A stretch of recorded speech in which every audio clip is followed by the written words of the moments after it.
Hello friends and welcome to we are classes. हमारी series I hope कि आप सभी को बहुत अच्छी लग रही होगी और इसी सीरीज़ को हम आगे बढ़ाते हुए आज आपके लिए लेकर आए हैं कंज्यूमर प्रोटेक्शन एक्ट उपभोक्ता संरक्षण अधिनियम 1986। इसके पहले दोस्तों आप सभी से एक रिक्वेस्ट है कि यदि आप वीडियोस को देखते हैं और आपको पसंद आती है तो आप एक लाइक ज़रूर कर दीजिएगा। तो चलिए शुरू करते हैं आज का टॉपिक।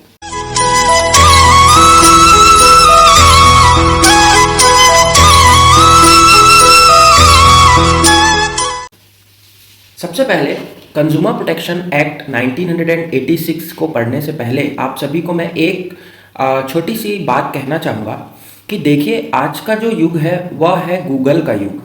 और यदि हम गूगल के युग में इंफॉर्मेशन की बात करें, नॉलेज की बात करें, तो ये जो है ये अनलिमिटेड है, आप सभी को पता है। बट हमारे पास जो मेंस के लिए समय है वो बहुत कम है। अगर आप पहली बार पढ़ाई कर रहे हैं तब तो आपके लिए बहुत ही ज़्यादा कम है। तो आपसे ये जो हम लेकर के आए हैं आपके लिए ये कंपाइल्ड है, एक जगह आपको मिलेगा। और दूसरी चीज़ आपके एग्ज़ाम पॉइंट ऑफ व्यू से और एग्ज़ाम के मार्क्स डिस्ट्रीब्यूशन के हिसाब से आपके लिए तैयार किया जा रहा है।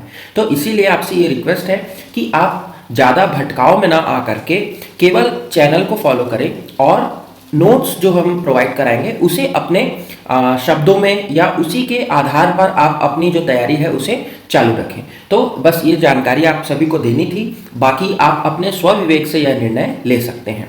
तो चलिए स्टार्ट करते हैं आज का टॉपिक। कंज्यूमर प्रोटेक्शन एक्ट जो 1986 में लाया गया था उसकी अगर हम बात करें तो that act is called as the Magna Carta of consumer protection. Now what is Magna Carta? ये शब्द जो है वो बहुत पुराना है। वो रेफरेंस अगर ले हम तो ये ब्रिटेन से जुड़ा हुआ शब्द है, Magna Carta of consumer protection. जैसा मैंने आपको बताया, मैग्ना कार्टा का अर्थ होता है विस्तृत रूप में, मतलब बहुत ही ज़्यादा सब चीज़ों को कवर करता हुआ, ठीक है। एक मेगा एक्ट बोल सकते हैं आप, और एक ऐसा कानून बोल सकते हैं जिससे जो उपभोक्ता है उसकी जो कंप्लीट प्रोटेक्शन है वो किया जा सके, ऑल राउंड प्रोटेक्शन आपको मिलेगा। तो ये सारे शब्दों का आप इस्तेमाल कर सकते हैं जब आप इंट्रोडक्शन लिखें। नाउ इसके जो पासिंग की डेट है दैट वाज 24 दिसंबर 1986। और इस दिन क्या मनाया जाता है आप सभी को पता है, नेशनल कंज्यूमर्स डे, राष्ट्रीय उपभोक्ता दिवस मनाया जाता है। ये एक फैक्ट आपको और याद रखना है। वाई? बिकॉज 24 दिसंबर को ही ये एक्ट जो है वो लागू किया गया था। नाउ हम बात करें कि इसके ऑब्जेक्टिव्स क्या हैं। तो ऑब्जेक्टिव्स की अगर हम बात करें, इसके उद्देश्य है, तो सबसे पहला तो उद्देश्य आप सभी को इंट्रोडक्शन से ही पता चल गया कि इसका जो पहला उद्देश्य है that is to provide better protection to the interest of consumers and for that purpose to make provisions for the establishment of consumer councils and other authorities for the settlement of consumer disputes and for matters connected therewith.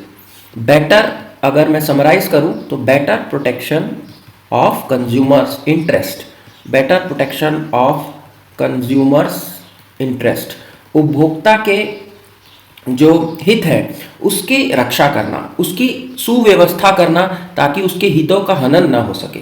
This is the major objective और the main objective. Now it also protects the consumers from unfair trading और unfair trade practice, protection against unfair practices, okay, unfair trades, unfair practices. ये जो है ये इसका दूसरा objective आपको दिखता है। ब्रॉड ऑब्जेक्टिव की हम बात कर रहे हैं। उसके बाद अगर हम चलें तो आपको एक चीज़ और यहाँ जानना चाहिए या लिखना चाहिए अपने आंसर्स में। ये मैंने आपको जैसे बताया कि Magna Carta of consumer protection, then you can write as third point यहाँ पर ही आप लिख सकते हैं कि this act is a social welfare legislation, social welfare legislation and has been designed to avoid the technicalities, procedural delays, procedural requirements, court fees and costs. तो social welfare legislation का मतलब है हिंदी मीडियम वालों के लिए कि सामाजिक जो समाज की भलाई है, समाज का जो वेलफेयर है उसके लिए विधायन, उसके लिए लेजिस्लेशन है ये एक। तो बहुत अच्छा, इन सारे वर्ड्स को आप जरूर ध्यान दीजिएगा। ये कीवर्ड्स, जैसा हमने लास्ट वीडियो में वैभव सर ने आपको बताया था कि कीवर्ड्स लिखना इंपॉर्टेंट है। सो फ्रेंड्स, कीवर्ड्स से आप अपने आंसर को बहुत अच्छे से इन्हांस करते हुए लिख सकते हैं। सो यहाँ पर हम आगे बात करेंगे। तो अब बात करते हैं हम इसके एक्सटेंट की। सी एक्सटेंट जो था, मतलब ये कहाँ कहाँ लागू किया गया। तो होल ऑफ इंडिया, जब 1986 की हम बात करें, whole of India except Jammu and Kashmir. But आपको याद रखना है, आगे हम देखेंगे कि अब ये है जम्मू कश्मीर में लागू हो चुका है। तो अगर 86 का एक्ट का पूछेगा आपको, तो जम्मू कश्मीर में वो तत्सम लागू नहीं था, that time that was not applicable. But आज के डेट की अगर हम बात करें तो आज वो पूरे भारत में लागू है और इसमें संशोधन भी हुआ है, हम आगे उसको देखने वाले हैं। देन हम चलते हैं आगे और देखते हैं कि what are the rights of consumers, जो उसमें प्रोवाइड किया गया था। जो उपभोक्ता हैं उनके क्या क्या अधिकार हैं, राइट्स ऑफ कंज्यूमर्स हम देखेंगे। तो सबसे पहला जो राइट यहाँ प्रोवाइड किया गया है, that is the right to be heard. Right to be heard, अगर आपको किसी प्रोडक्ट से या किसी सर्विसेज से कुछ शिकायत है तो आपको सुना जाएगा, उसका अधिकार इसमें प्रोवाइड किया गया है। ठीक है। दूसरा जो है, यदि आपको क्वेश्चन आता है कि कौन कौन से अधिकार कंज्यूमर्स को मिले हैं अंडर दिस एक्ट, तो आपको ये सारे पॉइंट्स को लिखना है। But based on the number you can right your answer. आप शब्दों के हिसाब से आप अपने आंसर को लिखिए। मतलब अगर 2 मार्क्स में पूछा है तो कैसे लिखना है, 4 में पूछा है तो 8 में पूछा है तो उस हिसाब से आपको इसका जो डिटेल्ड नोट्स है वो आपको पीडीएफ में टेलीग्राम ग्रुप में प्रोवाइड कर दिया जाएगा। तो यहाँ पर दूसरा जो राइट है वो है right to seek redressal. Right to seek redressal. Now what is redressal? तो रिड्रेसल का मतलब होता है कि आपकी जो भी शिकायतें हैं, ठीक है, आपका जो भी मान लीजिए किसी के खिलाफ आप शिकायत करते हैं तो उसका निपटान करना जरूरी है, उसको उचित निपटान के लिए कहा गया है। That is right to seek redressal of your grievances. Okay, तो ये सेकंड राइट हुआ। थर्ड है आपका right to consumer education. Right to consumer education, उपभोक्ता के जो शिक्षण है, शिक्षण का मतलब उनके जागरूकता है, एक तरह से कह सकते हैं, उनके जो अधिकार है वो यहाँ पर बोला जा रहा है। राइट टू कंज्यूमर एजुकेशन मतलब कंज्यूमर्स को उनके जो प्रोडक्ट है या उनके जो अधिकार हैं वो क्या क्या कर सकते हैं, उसका जो हक है वो उनके पास दिया गया था। अब बात करते हैं हम चौथे राइट की। और ये जो चौथा राइट है ये एक अमेंडमेंट आया 1993 में, और उसके तहत आगे के जो राइट्स हैं वो जोड़े गए। तो सबसे पहला जो राइट है वो है राइट टू बी एश्योर्ड।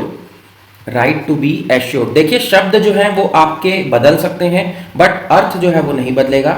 शब्द आपको हो सकता है किसी जगह और मिले बट अर्थ जो है वो नहीं बदलेगा, तात्पर्य जो है वो नहीं बदलेगा। तो राइट टू बी एश्योर्ड है wherever possible access to a variety of goods and services at competitive price. मतलब आपको ये एश्योरेंस देना चाहिए उपभोक्ता को, किसके द्वारा? मैन्युफैक्चरर के द्वारा, कि आपको सही कीमत पर, उचित दाम पर उचित सामान या सर्विस प्रोवाइड की जा रही है। देन आवर राइट नंबर 5 हम बात करें तो right to be informed. It is a very important right. Right to be informed. Okay, right to be informed, सूचित किया जाने का अधिकार। आपको जितने भी प्रोडक्ट्स, जो भी प्रोडक्ट या सर्विस आप खरीद रहे हैं, उसकी क्वालिटी, उसकी पोटेंशियल, उसकी प्योरिटी मतलब शुद्धता, स्टैंडर्ड मानक, और उसके प्राइस ऑफ गुड्स मतलब उस जो सामान आप खरीद रहे हैं उसके जो दाम है उसको कंज्यूमर के हितों को ध्यान में रखकर आपको उसको पूरी जानकारी देते हुए ये बताना चाहिए। आप देखते होंगे कि जब भी आप सामान खरीदने जाएं तो आपको कहा जाता है कि डेट ऑफ एक्सपायरी जरूर चेक करिए, डेट ऑफ मैन्युफैक्चरिंग चेक करिए, और एमआरपी से ज़्यादा आप दाम मत दीजिए। तो ये सारी चीज़ें जो है वो आपके इसमें आती है, राइट टू कंज्यूमर एजुकेशन में। और यदि आपको एजुकेशन अच्छी मिली है तब आप क्या कर सकते हैं, अपने हकों को जान सकते हैं। तो that is right to be informed. And ये जो इन्फॉर्मेशन है ये कौन देगा? ये हमको मैन्युफैक्चरर या सर्विस प्रोवाइडर जो है वो देता है। ठीक है, जो भोक्ता जो प्रोडक्ट या सर्विस प्रोवाइड करा रहा है वो हमको इन्फॉर्मेशन देता है। ठीक है, उसके बाद अगर ये तो 5 राइट्स मेजरली आप डिस्ट्रीब्यूट कर सकते हैं। फिर हम चलें कि कंज्यूमर्स के लिए जो रिड्रेसल सिस्टम बनाया गया था, जो कंज्यूमर का डिस्प्यूट रिड्रेसल सिस्टम है, कंज्यूमर्स डिस्प्यूट रिड्रेसल सिस्टम, जो उनकी शिकायतों का निवारण करने के लिए जो सिस्टम बनाया गया जो विधि बनाई गई वो क्या है। तो सबसे पहले आपको याद रखना है कि कंज्यूमर डिस्प्यूट रिड्रेसल के लिए जो 1986 में बना हुआ है that is three tier system. 3 स्तर की जो आपको प्रोटेक्शन या रिड्रेसल के लिए ऑप्शंस दिए जाते हैं। 3 टियर में सबसे पहला जो टियर है वो है डिस्ट्रिक्ट कंज्यूमर फोरम। ओके, इसकी डिटेल हम साथ में देखते चलेंगे। दूसरा जो है वो है स्टेट कंज्यूमर फोरम, और तीसरा जो है वो है नेशनल कंज्यूमर फोरम। देखिए, तीनों की अपनी अपनी विशेषता है, तीनों के अपने अपने दायरे हैं और तीनों के अपने अपने कंपोजिशन है। इसी को हम अब देखने वाले हैं। तो सबसे पहले बात करें अगर हम डिस्ट्रिक्ट कंज्यूमर फोरम की, तो डिस्ट्रिक्ट कंज्यूमर फोरम में जो डिस्ट्रिक्ट से क्या होंगे, एक ऐसे पर्सन को नियुक्त किया जाएगा जो कि डिस्ट्रिक्ट जज के तौर पर काम कर रहे हैं या वो क्वालिफाई होते हैं। डिस्ट्रिक्ट जज मतलब जिला न्यायाधीश के तौर पर, और वो है ये प्रेसिडेंट बनाए जाएंगे। ओके, ये होंगे इसके प्रेसिडेंट, अध्यक्ष इन्हें नियुक्त किया जाएगा। ठीक है, अब इसके साथ में कितने पर्सन होंगे, तो 2 और एमिनेंट मेंबर्स इंक्लूड होंगे जिनके पास एडिक्वेट नॉलेज होगा, एक्सपीरियंस होगा, उन्हें नियुक्ति दी जाएगी। और इसमें से जो 2 मेंबर्स हैं, इसमें से एक वुमेन का होना आवश्यक है। एक महिला होंगी और दूसरा कोई भी हो सकता है, बट इसमें एक जो है वो लेडी मेंबर या फीमेल मेंबर का होना आवश्यक है। अब डिस्ट्रिक्ट फोरम की अगर हम बात करें तो डिस्ट्रिक्ट फोरम जो केसेस लेंगे वो कितने पैसे तक का ले सकते हैं, या जो कंप्लेन होगी वो, तो दैट वाज ₹20 लाख, 20 लाख तक के केसेस को वो हर्ड कर सकते हैं। 20 लाख तक के गुड्स एंड सर्विसेज इसमें दोनों आएंगे। और ये जो अमेंडमेंट आया था ये आया था 2002 में। ठीक है, इसका जो 20 लाख तक की सीमा जो निर्धारित की गई थी ये 2002 में है। अब हम 2019 की बात करेंगे, अभी वहां पर ये बदलाव आपको दिखेगा, वहां मैं आपको जरूर बताऊंगा। बने रहिए वीडियो में और आगे आपके लिए 2019 का भी एक्ट मैं बताऊंगा। देन हम चलते हैं स्टेट कंज्यूमर फोरम में। स्टेट कंज्यूमर फोरम में एक ऐसे पर्सन को नियुक्त किया जाना प्रस्तावित था जो कि हाई कोर्ट में क्या हो, जज के तौर पर नियुक्त किया जा सके या ऐसी नियुक्ति की पात्रता रखता हो। और दैट पर्सन, इसको कौन नियुक्त करेंगे, that will be appointed by the state government. Okay, state government जो है राज्य सरकार इसे नियुक्त करेंगी। अब इसके साथ में कितने मेंबर होंगे, तो इसके साथ में 2 और मेंबर होंगे, एंड वो भी जो सेम यहाँ पर जो क्वालिफिकेशन दी गई थी that is adequate knowledge and experience, वही आपको यहाँ पर भी कंटिन्यू करना है। और यहाँ पर भी एक जो है वो इनमें से महिला का होना आवश्यक था।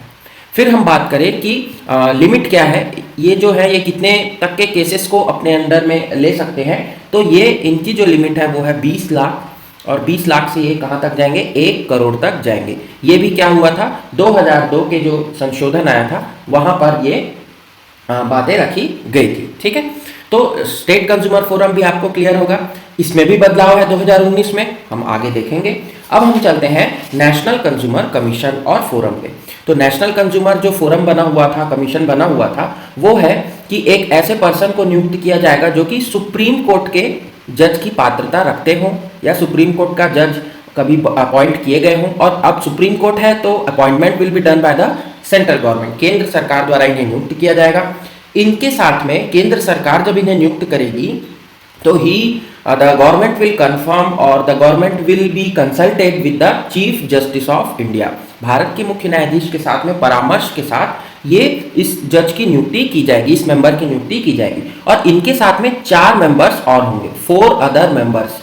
इसमें थोड़ा सा मेंबरशिप बढ़ाई गई थी, और उसमें से भी क्या होना चाहिए, 1 member should be women, female member, इसमें इन चारों में एक फीमेल मेंबर होनी चाहिए। अब हम इनके लिमिट की बात करें, जो इनका जो दायरा है वो है 1 करोड़ से अधिक के केसेस को ये लेंगे। ठीक है, 1 करोड़ से अधिक के केसेस को इनको डील करना चाहिए, या ये डील उन्हीं केसेस को करेंगे जिनकी जो सीमा है वो 1 करोड़ से अधिक है। चलिए अब हम बात करते हैं हमारे कुछ कंज्यूमर्स के पेनाल्टीज की। ओके, पेनाल्टीज या जो इन्हें जो दंड के रूप प्रावधान किया गया है उसकी बात कर लें, तो कंज्यूमर प्रोटेक्शन जो कमीशन ऑथोराइज किए जाते हैं कि they can impose penalty on traders और persons against whom complaint is made.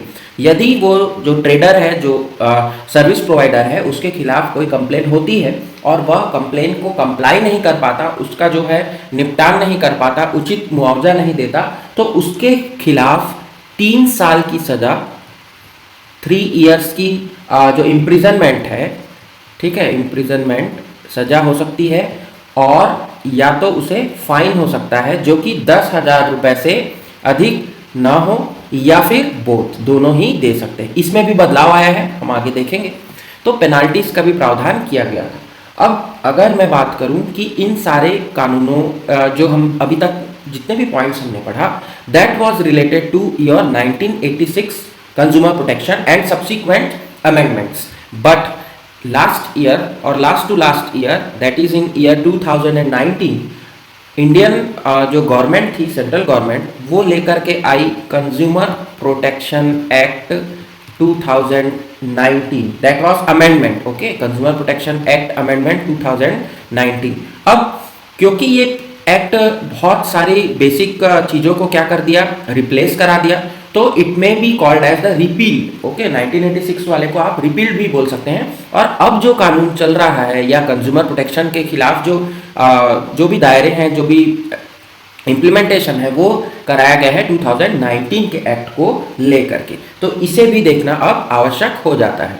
तो चलिए देखते हैं इसके क्या क्या प्रावधान थे। सबसे पहले डेट ऑफ इनेक्टमेंट, इसे पास तो 2019 में कर दिया गया, बट इससे लागू जो कराया गया वो कराया गया आपका 20 जुलाई, याद रखेंगे इसको आप, 20 जुलाई 2020, ठीक है, ये डेट आपको याद रखनी है। कभी आपसे पूछा जा सकता है कि कंज्यूमर प्रोटेक्शन एक्ट 2019 कब से लागू हुआ, तो 20 जुलाई 2020 से लागू हुआ।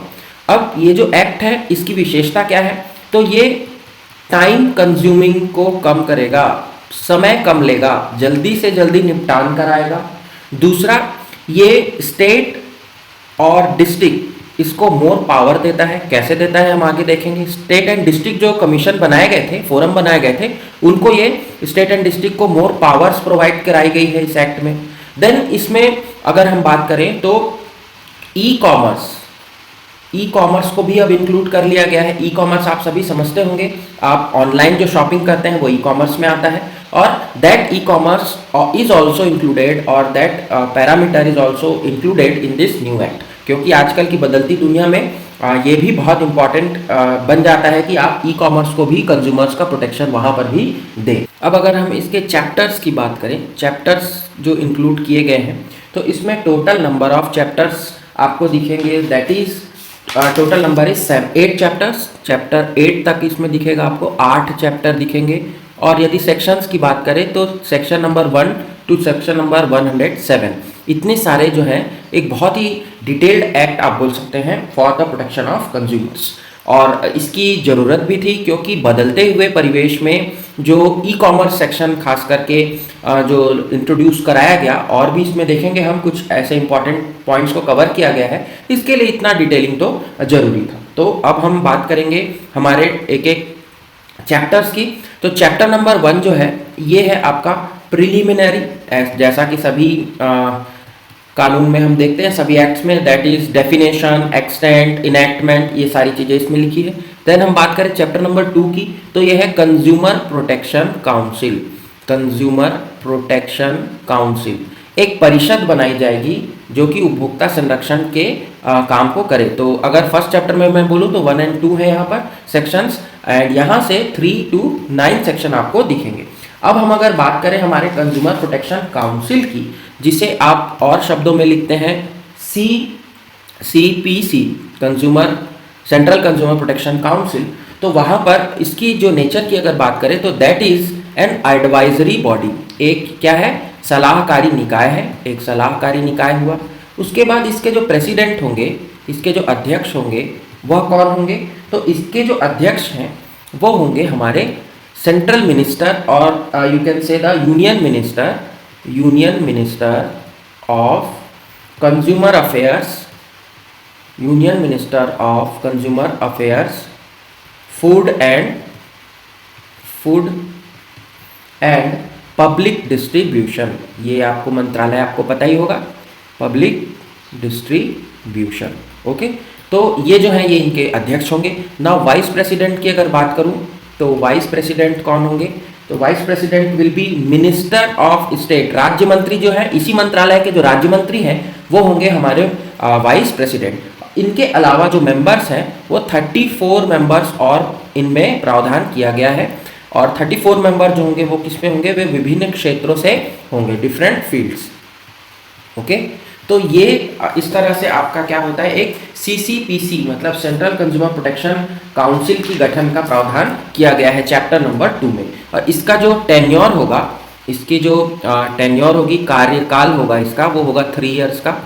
और मिनिस्टर्स जो है स्टेट इंचार्ज मतलब कंज्यूमर अफेयर्स के जो राज्य में मंत्री होंगे वह हर 2 राज्य 2 स्टेट से, प्रत्येक रीजन से, ठीक है। हमारे पास कितने रीजन्स हैं, 2 states, north region, south region, east region, west region and north east. इन 5 रीजनों से हर 2-2 स्टेट के क्या होंगे, मिनिस्टर इंचार्ज भी इसके मेंबर बनेंगे, ठीक है। तो इस तरह का प्रावधान जो है वो किया गया है इन चैप्टर नंबर 2। अब हम बात करें चैप्टर नंबर 3 की, तो chapter 3 contains central consumer protection authority, very important. And ये क्वेश्चन आपका पूछा जा सकता है क्योंकि इसका जो नयापन एक लाया गया है वो इसी के थ्रू लाया गया है। और इसमें अगर हम सेक्शंस की बात करें तो दैट विल बी 10 to 27। अब आपके सामने एक क्वेश्चन आएगा या आपके मन में एक क्वेश्चन आएगा कि ये जो सीसीपीए है ये क्या है, बहुत इंपॉर्टेंट चीज़ है, आपसे क्वेश्चन पूछा जा सकता है। तो सेंट्रल कंज्यूमर प्रोटेक्शन अथॉरिटी जो बनाई गई वो क्या है, तो that is the primary objective जो है इसका वो है कि to promote, protect and enforce the rights of consumers.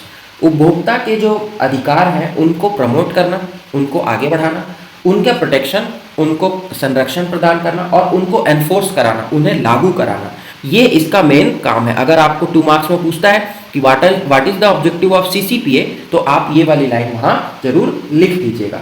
अब सीसीपीए जो है कंज्यूमर प्रोटेक्शन जो अथॉरिटी बनाई गई, इसे क्या क्या अधिकार है, तो इसे अधिकार है टू कंडक्ट द इन्वेस्टिगेशन, ठीक है, ये जा करके जांच कर सकते हैं। और ऑर्डर रिकॉल ऑफ से unsafe order recall of unsafe goods and services, जो असुरक्षित सेवा है, जो वस्तु है, उसे रिकॉल का ऑर्डर दे सकते हैं। Then order discontinuance of unfair trade practice and impose penalty on manufacturer, endorsers, publishers of misleading advertisement, ये चीज़ें यहाँ जोड़ी गई है। पहले एडवर्टीजमेंट को यहाँ पर वृहद रूप से इंक्लूड नहीं किया गया था, बट अब यहाँ पर एडवर्टीजमेंट को भी इंक्लूड किया गया है। अगर कोई भ्रामक एड आपको दिखाता है, कोई एंडोर्सर भी है, मान लीजिए कोई फिल्म स्टार या कोई भी ऐसा व्यक्ति जिनसे आप परिचित हैं, वो आ करके बोलता है और प्रोडक्ट यदि खराब है या उसकी सर्विस खराब है, तो आप इसके खिलाफ भी, एडवर्टीजमेंट के खिलाफ भी, मिसलीडिंग एडवर्टीजमेंट के बेस पर भी आप अपने शिकायत दर्ज करा सकते हैं। तो that is CCPA for you. अब हम बात करें द नेक्स्ट चैप्टर की, तो the next chapter is dedicated to consumer dispute redressal system. अब चैप्टर नंबर 4 जो है वो है कंज्यूमर डिस्प्यूट रिड्रेसल सिस्टम। उनके जो शिकायत है उसको निवारण के लिए उसे जो सिस्टम बनाया गया है वो, और इसमें जो है एक कमीशन की बात करी गई है, ठीक है, एक आयोग बनाया जाएगा, ठीक। तो इसे क्या कहा जाएगा, कंज्यूमर डिस्प्यूट रिड्रेसल कमीशन कहा जाएगा। और इसमें जो सेक्शंस है वो है 28 to 73। अब जो कमीशन यहाँ पर गठन किया गया, वो जो कमीशन है वो इस अथॉरिटी के साथ में ही काम करेगा। अब कंज्यूमर प्रोटेक्शन जो कमीशन बनाया गया है वहाँ पर यदि हम उसको देखें तो जो कमीशन पहले चल रहा था, जैसे हमने 3 टियर कमीशन वहाँ देखा था, तो वैसा ही कुछ यहाँ पर भी आपको दिखेगा। डिस्ट्रिक्ट होगा वहाँ पर, देन आपका हो जाएगा स्टेट कमीशन एंड देन हो जाएगा आपका सेंट्रल कमीशन। और अब इस सेंट्रल कमीशन को सीसीपीए के नाम से जाना जाएगा, ठीक है। अब डिस्ट्रिक्ट कमीशन, स्टेट कमीशन और सेंट्रल कमीशन के पावर्स में जो है इंक्लूड किया गया है या इन्हें और मोर पावरफुल बनाया गया है, जैसे हमने पहले आपको बताया। तो डिस्ट्रिक्ट कमीशन को क्या किया गया, सबसे पहले तो इन्हें 1 करोड़ तक के केसेस को हैंडल करने के लिए लिमिट इनकी बढ़ाई गई, जो कि पहले कितनी थी, तो पहले आप देखेंगे कि 20 लाख थी। फिर इनके जो है रिव्यू करने की शक्ति इन्हें दी गई है, अपने डिसीजन को to review their own decision, ये पावर इन्हें प्रदान किया गया जो पहले इनके पास नहीं हुआ करता था। रिव्यू करने की पावर जो थी वो हायर अथॉरिटीज को थी। डिस्ट्रिक्ट के केस को कौन रिव्यू करेंगे, स्टेट, स्टेट के केस को कौन रिव्यू करेंगे, सेंट्रल। बट नाउ तीनों लेवल के पास अब क्या है, पावर दे दी गई है। और यहाँ पर जो है आपका स्टेट की अगर हम बात करें तो स्टेट वाले के जो हमारा जो लिमिट है उसे भी बढ़ाया गया है। 1 करोड़ वहां था तो यहाँ इसे 10 करोड़ किया गया और इसे भी रिव्यू करने का अधिकार दिया गया अपने ओन डिसीजन को। और यहाँ पर जो है वो 10 करोड़ से अधिक के केसेस के लिए दिया गया और रिव्यू का पावर तो इनके पास पहले से था। तो अब हम इनके जो प्रावधान है उनकी बात कर सकते हैं। और ये अगर आपको लिखने आता है कि कंज्यूमर डिस्प्यूट रिट्रेसल मैकेनिज्म को समझाइए तो आप इन सारी चीज़ों को लिख सकते हैं। इसके अलावा यहाँ एक पॉइंट और मैं जोड़ना चाहूँगा जो कि कहा गया है district collector. Okay, district collector जिला न्यायाधीश को या जिला कलेक्टर जिन्हें आप जानते हैं उन्हें एक पावर दी गई है कि यदि उनके पास कोई आता है, कोई ऐसा वादी आता है जिनके अधिकारों का हनन किया गया है, तो डिस्ट्रिक्ट कलेक्टर को भी यहाँ एक इम्पॉर्टेंट अधिकारी के रूप में या एक इम्पॉर्टेंट एलिमेंट के रूप में यहाँ शामिल किया गया है। तो डिस्ट्रिक्ट कलेक्टर को क्या करेंगे, या तो स्टेट कमीशन या फिर नेशनल कमीशन अगर या फिर सीसीपी आप बोले, तो ये अगर डिस्ट्रिक्ट कलेक्टर को किसी मामले की जांच के लिए भेजते हैं तो ये इन्वेस्टिगेशन वहाँ कर सकते हैं। और डिस्ट्रिक्ट कलेक्टर के पास आए हुए मामले ये क्या करेंगे, ये आगे प्रेषित करेंगे, स्टेट कमीशन को भेजेंगे और सेंट्रल को भेजने का काम ये करेंगे। तो एक तरह से इन्हें भी लिंकेज किया गया है इस पूरे रिड्रेसल सिस्टम में। इस चीज़ को आपको याद रखना है। देखिए बहुत सारी चीज़ें हैं, मैं आपको इम्पॉर्टेंट पॉइंट्स जरूर बताऊंगा क्योंकि पूरा हम एक्ट कभी भी किसी भी एक्ट को पूरा आप नहीं पढ़ सकते, आपके पास बहुत लंबा सिलेबस है, बड़ा सिलेबस है। Then 5th is mediation. See mediation का मतलब मध्यस्थता होता है और मीडिएशन के लिए जो क्लॉजेज हैं या जो सेक्शंस हैं वो है 74 to 81। अब मीडिएशन का मतलब क्या है, तो मीडिएशन के लिए यहाँ पर एक जो मैकेनिज्म बनाया गया है कि यदि कोई कंज्यूमर कंप्लेन लेकर के आता है फॉर मीडिएशन तो वो है मीडिएशन सेल को जाएगा, एक सेल बनाया जाएगा जिसे मीडिएशन सेल के नाम से जाना जाएगा और मीडिएशन सेल के पास वो कंज्यूमर कंप्लेन लेकर के आएगा। मीडिएशन सेल जो है वो कंज्यूमर कमीशन जो ये बनाए गए हैं इन्हीं के तहत गठित की जाएगी। और यदि मीडिएशन सेल ने कोई डिसीजन दे दिया, मान लीजिए कोई मीडिएशन करके उन्हें डिसीजन दे देते हैं, तो इस डिसीजन पर बहुत इंपॉर्टेंट चीज बता रहा हूँ, नो अपील, कोई भी अपील नहीं की जाएगी किसी भी जगह पे।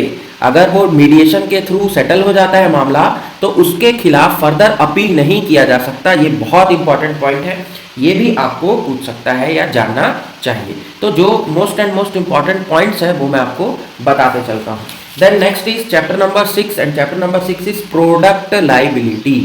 प्रोडक्ट लाइबिलिटी, उपभोग की देयता, ठीक है, या प्रोडक्ट जो है उसकी लाइबिलिटीज, सेक्शन नंबर 82 to 87। ये नया चैप्टर जोड़ा गया, ये भी नया है, मीडिएशन भी नया है और प्रोडक्ट लाइबिलिटी भी नया चैप्टर यहाँ इंट्रोड्यूस किया गया। अब प्रोडक्ट लाइबिलिटी किसकी बनेगी, तो बनेगी मैन्युफैक्चरर की, जो वो सामान बनाता है, मैन्युफैक्चरर की बनेगी।